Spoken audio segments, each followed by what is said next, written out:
Castor oil is rich in ricinoleic acid, a fatty acid that is a skin conditioning agent. It can also help restore the natural sebum production. The steam will open up your pores and allow the oil to penetrate the deeper layers of your skin.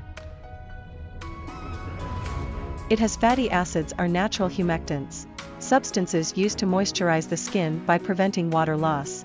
This effect can promote good skin health, relieve dryness, and soothe skin inflammation. It may also have the potential to accelerate wound healing. You will need 2 to 3 drops castor oil. Steam your face by bending over the hot water bowl and covering your head with the towel. After 2 to 3 minutes, pat your skin dry gently and apply the castor oil. Massage it in thoroughly. Leave it on overnight.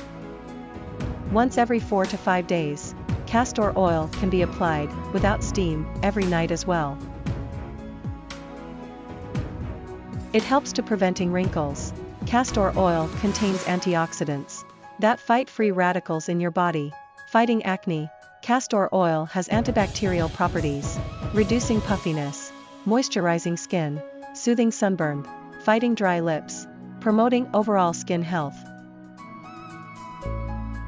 Steam opens up your pores and helps loosen any buildup of dirt for a deeper cleanse. Opening up your pores also softens blackheads, making them easier to remove. It promotes circulation. The combination of warm steam and an increase in perspiration dilates your blood vessels and increases circulation,